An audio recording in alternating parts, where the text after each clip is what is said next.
This is episode 75. Welcome, everybody. I'm Dan Prosser. On the other end of the Zoom call, as ever, Andrew Frankel. Morning, Andrew. Morning, Dan. Hello. We've got plenty to talk about this week. We're going to start with the Dutch GP, although we're not going to linger on the race for too long because, I mean, it wasn't the most exciting Grand Prix of the year, was it? However, we should talk about the event, the atmosphere, the track. I mean, first time F1 has been at Zandvoort for, well, certainly, I think in my life, so was it last 1985, was it there? Yes, you weren't actually alive the last time they raced at Zandvoort. No. I was. Oh, well, there you go. So, yeah, I mean, do you know what? I didn't know the first thing about Zandvoort, really. I knew that it was in the dunes on the coast in the Netherlands, but really didn't know anything about the character of the circuit. I mean, I think those very steep bankings are new, aren't they? Yeah, they're new. I mean, it was a really, a couple of terrible things happened there. I mean, Piers Courage got killed there in 1970. Roger Williamson, there's the famous one because it's all over YouTube, in 1973. But actually, you know, tragedies like that and some others aside, it was always a really, really cool place. I mean, the original track was absolutely mega because if you think what it's like after you kind of come out of turn 3 and then you've got those really, really quick sweeping bends, which are sadly all flat out in a modern Formula One car, but they were absolutely not back in the day. And then, you know, where it goes into that sort of second right-hand hairpin on the original circuit, it just sort of carried on out and carried on swerving away like that. And it was absolutely beautiful. It was an amazing track for drivers. It was a real driver's circuit. And if you look back at who won there, it was always the best of the best. Whereas, you could get strange results at places like Monza, which is just a pure power circuit, and somebody just happened to have, more gutsy engine than anybody else. That actually really told. But at something like Zandvoort, you had to really know your onions to do well there. And I think that the problem with the new circuit, actually, I don't think it's a problem with the circuit. I think it's a problem with the cars, because everybody's going on about how narrow it is and how difficult overtaking is. I watched a bit of the Formula W race, and there was actually quite a lot of overtaking there. W Series. I just need to jump in. W Series. W Series. Sorry, not for. Anyway, yeah, and the problem is that, and we said this before. Modern Formula One cars, they're just too big, aren't they? They're big, wide things, aren't they? And it is very difficult. Even so, we still store plenty. The traditional overtaking place at Zandvoort, down the main straight and into Tarzan at the end. So, I was really pleased that Formula One has gone back there. I think they actually held a really good event. I know it wasn't the most thrilling of races, but you know what? It wasn't one of those races where I just sat there thinking, why am I watching this?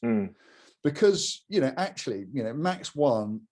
Okay, he didn't put a foot wrong, but also, he also, got a bit lucky because Mercedes, and they've admitted it now, cocked up their strategy a bit. And Lewis was always there or thereabouts. There was very, very little in it.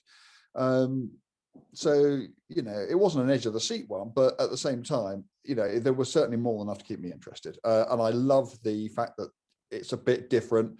I love the banking. It's just a different kind of circuit. And I think we need more and more of those. And it's also really old school. That's the other thing I really like about it. It's got this stuff called gravel. Yeah. You come off the track and you get into this stuff that you don't get out of.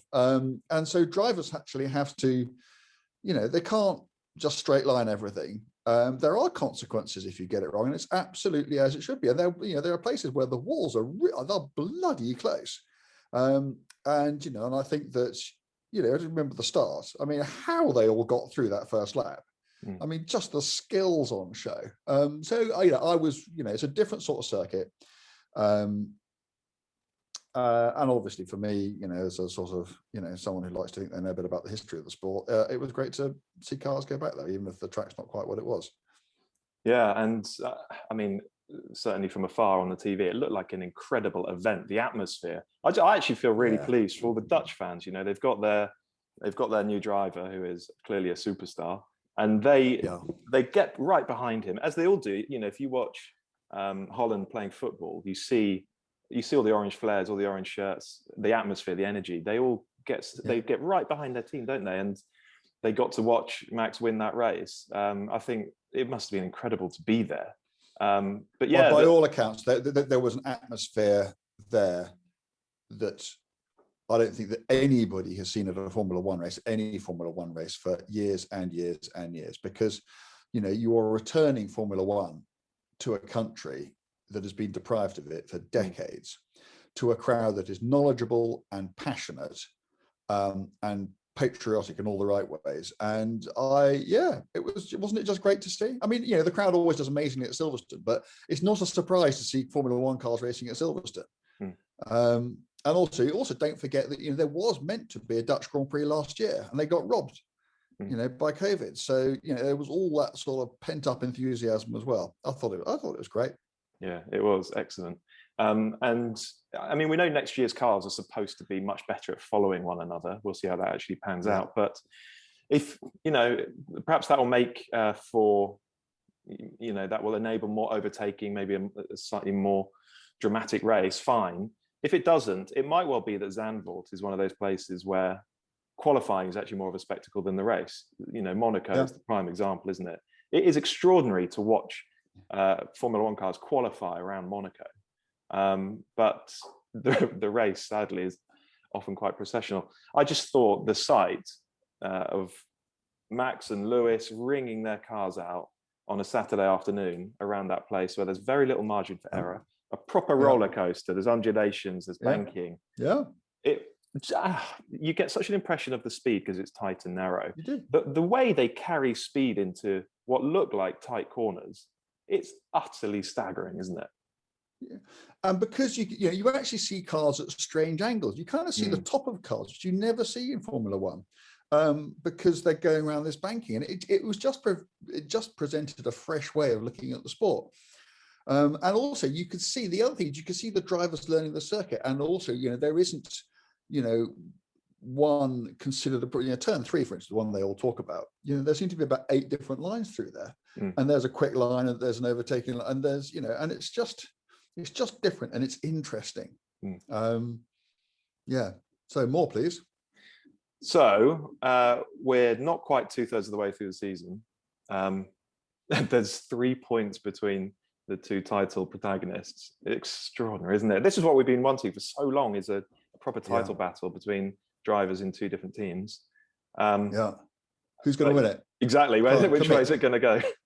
I think it's Max's. He's won 7 to 4. And you know, and he got robbed a couple of times. So actually, he could be way out in front. But I think unless Merck really managed to turn the tide, they did it at Hungary, didn't they? But I mean, back at Zandvoort, it was that Red Bull was quicker again. So it's a tough one to call. But you see, I'm not quite with you. Go on. I think I just don't know. And you know, I wouldn't be surprised either way. But gun to head, I'd still say Lewis. For reasons we've talked about before. Mercedes, well, you wrote about it. Come on stronger in the second half of the season. You know, how many times did Ferrari appear to be, you know, have the championship in the bag, only for Mercedes to go and, even with an inferior car, but with a better team, you know, nip it at the end. The second thing is, let's not forget, and this may or may not turn out to be significant, but you know, Max is due a 10-place grid drop at some stage this year. Because he's got to change his engine, because he got taken out, didn't he, by Mercedes? The irony of that is, you know, talk about adding insult to injury. And also I don't understand the money of it enough, and I know that, you know, Christian Horner has, you know, complained about an awful lot this season, but you know, he did say that, you know, the damage done to the cars through these offs in which, you know, they weren't responsible, when you're in a budget capped season, which they are, is significant, and maybe they won't be able to chuck as much at the development of the car as they otherwise might. I don't know. So for all those reasons, you know, if Mercedes hadn't cocked up their strategy yesterday, I think it would have been a very close one. I mean, the point being is that Lewis could have led the race, and at a circuit that is that hard to get past, and Lewis being so good in those mano a mano combat situations, and given the previous between them, I think I'd have backed Lewis to hang on to it. Don't know. So I don't know. So okay. So you're slightly in the Max camp. I'm slightly in the Lewis camp. We'll see what happens. We will see what happens. God, I'm just loving F1 in 2021. A proper Isn't scrap it great? between, and we know they're the best in the world. You know, it's exactly how it should be. And the complaining that we have done on this podcast and, you know, and on the Intercooler about Formula One in the past, and to actually have, you know, a proper competition. You know, I just hope that people, particularly, you know, Formula One itself, remembers this and realizes that this is what it should be like every year. Exactly. Let's hope it is. Okay, well, let's move it on. And it was described as Formula One's worst kept secret over the weekend. George Russell to Mercedes, Valtteri Bottas out. It's not been confirmed yet. As we record this, it might well be. Yes. Yeah, it might well be that later today, the sort of dominoes start to fall. But it does seem as though George Russell to Mercedes is happening, and it means that Valtteri Bottas will be on his way out, perhaps to Alfa Romeo. So, I mean, there can be no question that George deserves a ride with a top team. I mean, qualifying second in the rain at Spa, exceptional. He had a run in the Merc last year, didn't he? And he should have won the race. Yeah. He would have run the race, but for conditions, for circumstances completely beyond his control. Yeah. I mean, in that one, where was it? Bahrain? Yeah. Yeah. I don't think that the only thing you can compare him to is Valtteri, because he's the only other person with the same equipment.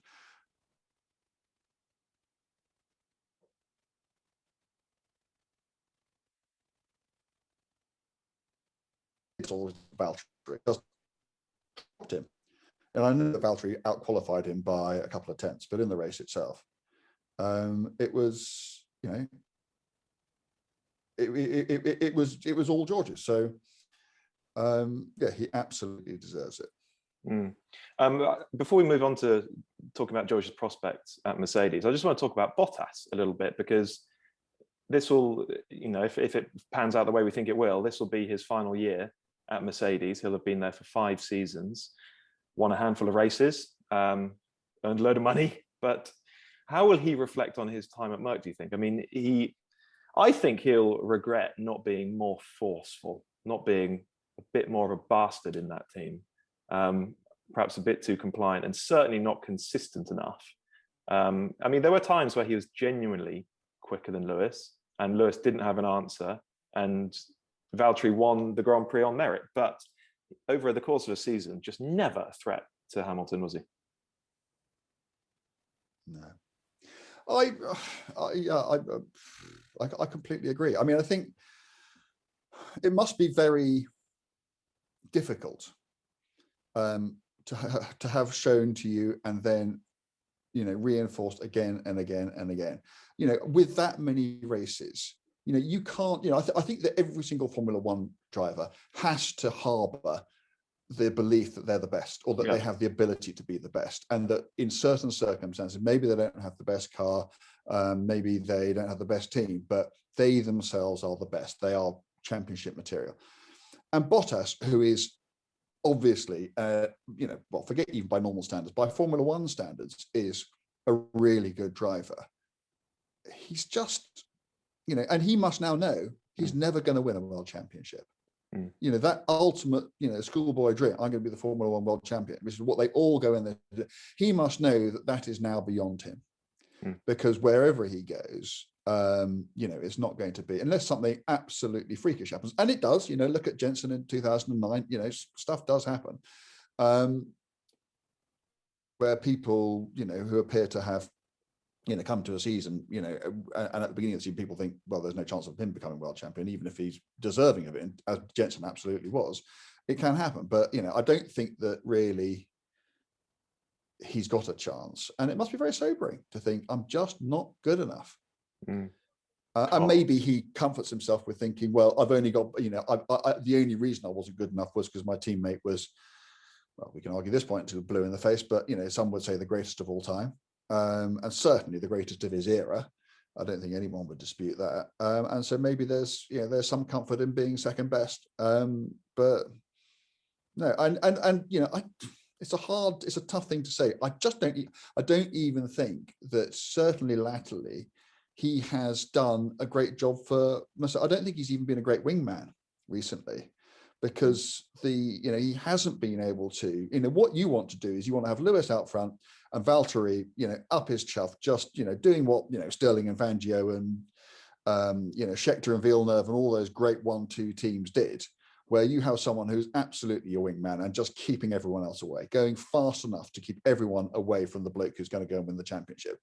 And he couldn't do that. So, yeah, it's tough. But then again, he'll be crying all the way to the back, won't he? So, for most people, it'd be a really nice problem to have. But, I suspect for someone like him, who undoubtedly would have at some stage in his life believed that he either was or could be the best, to have it so starkly shown that he's not and now won't be. He wouldn't be human if that wasn't, a bit sad. Difficult to take, yeah, quite. So it sometimes feels as though Verstappen is set to dominate the sport for the next 10 years, doesn't it? But actually, I think that I don't believe it. Well, there you go. I think if George is given the right equipment, if Lando is given the right equipment, perhaps if Leclerc is given the right equipment, yes, they can be right there with him. And that is a hell of a I think prospect. that there is such and I think that there is such quality coming through. You look at just those guys you've mentioned, George, Lando, Charles. I think that there is, these guys are so young and they are so good. I mean, you can always tell, can't you? You can just tell when people have got, that, what are you going to call it, X factor or something. And I think they all do. And, nobody knows what's going to happen with cars under the new regulations, and maybe one team will just it and another team will completely cock it up. But I think it could be great. And I'm going to write something about this on the Intercooler out later in the week. But what fascinates me, if George does, as we suspect, by the time people listen to this, has gone to Mercedes, what Lewis is going to make of it all. As the incumbent, you'd rather have the bloke who you've got the measure of, wouldn't you? Frankly. Absolutely. But, and I'm not going to dwell on this because I want to write about it. But, I think Lewis's big problem, and if he is spitting tax about this, someone will at some stage turn around and say, well, this is just you and Alonso, but the other way around in 2007, and it is exactly that. And do you know what? A young hotshot comes into team with multiple world champion, and makes his life very difficult indeed. But it's how sport should go. It's how sport should go. Absolutely. The younger guys should ultimately displace the older guys. And it's because that's how we know the best driver in the world is out there competing and not sat on his sofa at home. That's how we know. So, and it doesn't mean that the next generation are necessarily better. It doesn't mean that we reflect on it and go, well, Hamilton got showed up by such and such. It's just how sport goes. We see it in tennis, we see it in boxing, all sorts of sports. And I think you can't turn back the clock. You can't, and it happens all the time in Formula One. We don't know what would have happened in 1994 had things panned out differently at Imola, but it looked as though Schumacher was busy doing it to Senna, and then later on Alonso did it to Schumacher, and then Lewis did it to Alonso. So maybe someone will do it to Lewis, and that could be George. But one day, probably, someone will do it to George. There'll be a 10-year-old karting champion, at school somewhere, and one day he will displace the great George Russell, won't he? That's just how sport goes. Yeah, and also, from Mercedes' point of view, Lewis, I'm sure has. Well, we know Lewis has an enormous amount of clout in their team, but ultimately, I don't think anybody thinks that Lewis is going to be in the sport for more than another couple of years. No. And if they are planning on being in the sport for more than another couple of years, and given that they've committed to next year and the new regs and everything else, you'd have to bet that they have to look to their future. Do you know what? It's such a good point. And there is a parallel here with Citroën in the World Rally Championship. So going back to 2000 and what do we think, 2012 or something, maybe 2013, they had two Sebastians, the best drivers in the world, Sebastian Loeb and Sebastian Ogier.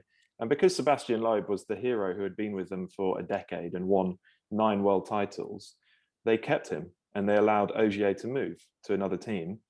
And even though Loeb was only going to hang around for a couple of years, it turned out to be a huge mistake. I mean, you can talk about honor and respect and all the rest of it. But if Citroën had actually allowed Sebastian Loeb to leave and kept hold of Ogier, they would have had the best driver in the world for another 7 or 8 years, not another 2 years. And ultimately, it was not being able to find a top line driver that saw Citroën quit the sport. There you go. So, yes, a totally game-changing situation. It absolutely is. So we will see. And also, the other thing I would say is that, George is not, firstly, Lewis won't take this line down. Lewis isn't going to just go, well, okay, George, after you, mate. He will fight and fight and fight, and we will find out. I also think that however good Lewis is now, I suspect that having a teammate like that snapping away at his exhausts, he is going to reach even higher heights. So I do not believe for a moment that Lewis is yesterday's man or a spent force or anything. It's ridiculous to think that. He is going. And also from Lewis's point of view, he is going to want to go at the top, isn't he? He's not going to want to fizzle out. No. Maybe his last great gesture will be to show not only was I the greatest when I was George Russell's age, guess what? I still am now. Beat him in a straight fight, and then go, right, thanks, guys. I think it would be one of his. If he did it, it would be one of his crowning achievements. It really would. To resist the nature of sport. It would be exceptional. Yeah. Well, we'll see. We'll wake up tomorrow to the news that Valtteri's been giving a contract extension, won't we? But it's fun to speculate. It is. I'm sorry, but the one other point I would say is that maybe Mercedes will make life a bit easier for him, because George will, I'm sure, be told to behave himself. And in total, we'll say, George, everything is out there for you, but you do just have to behave yourself for a couple of seasons, learn your trade, and you'll still only be 25, and then you can go and whether George listens to that is another matter. Lewis certainly didn't in 2007, but we'll see. We will see. Okay, let's talk about our track day. The Intercooler had its first in-person event last week, and it was a track day at Thruxton, and it was rather excellent, wasn't it? Wonderful. Wonderful. The day went swimmingly. No red flags, not a single red flag. We had good weather, actually ideal track day weather, sort of overcast, warm, dry, but not really roasting hot. It was just a brilliant turnout, great people. What did you make of it? I don't think I've never hosted a public event before, so I was nervous as hell when I went down there, because you just want everyone to have a good time. We were, this sounds like I'm plugging desperately, but I'm not really, but we had some of our best parts. So Bark runs Thruxton and Barker Partners are, so basically they made it possible in the first place, and then Gold Track actually ran the day for us and did so completely brilliantly. But beyond that, just the people who turned up. I've been to too many track days where there's sort of, there's testosterone in the air. And, if a slightly slower car on paper approaches a slightly faster car on the track, then the bloke in the faster car, gets the hump and goes faster and faster. And you get these silly races because they don't want to be overtaken. And you get a bit of argy-bargy. And then cars start going off and, then the track closes because they've got to recover the wreckage. And so we had none of that. Everybody turned up, everybody went out whenever they wanted, completely open pit lane, completely noise limit free. I heard one person say they saw someone spin. That's literally it. They didn't even leave the track, the entire day. You think how far, Thruxton is Britain's fastest racetrack, and you think how big an accident people can and do have there, and people just had a wonderful, wonderful time. The number of people, and I promise you, and I'm not just saying this, who came up to both of us at the end of it and said, you know what, that was so much more than just another track day. It was such a good atmosphere. The people were fantastic, but the driving standards were so good. And, I spent a long time out there.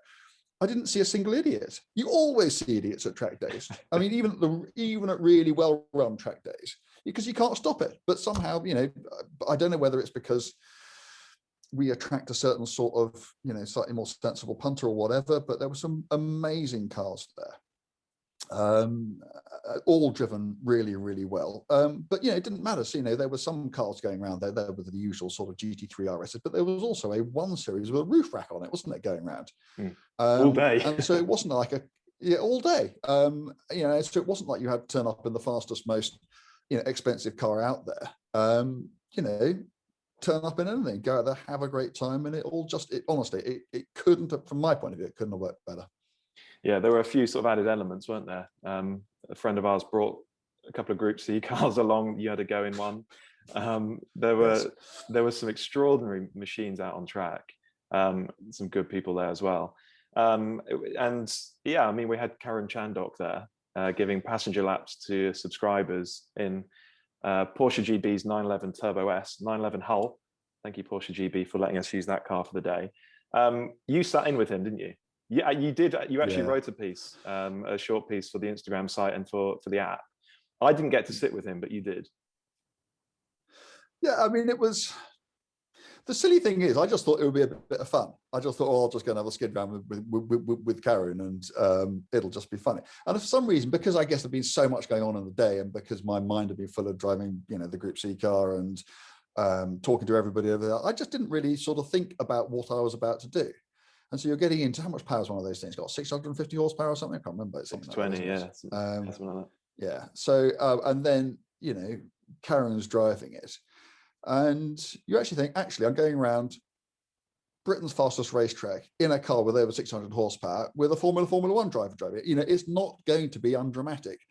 And as you know, I am a lousy passenger. I'm a hopeless passenger. Frankly, I don't even know why I did it, but I did. Of course I did it because it was Karen, and you should. But it was just so annoying, really, because it just seems so easy. It's just, to him, because he was it was one hand on the wheel a lot of the time. He was just driving around the circuit, chatting to me about Zandvoort and about Spa and about stuff and the intercooler, while at the same time, just nailing it, just absolutely nailing it. And it would just seem so easy. And his confidence, and, when the car got a bit loose, he didn't stop talking. It wasn't suddenly, oh God, I've got to sort this out now. It was just kind of like, it was just so natural to him, just to sort of go with it. And yeah, it was quite sort of sobering, really, but I mean, massively enjoyable.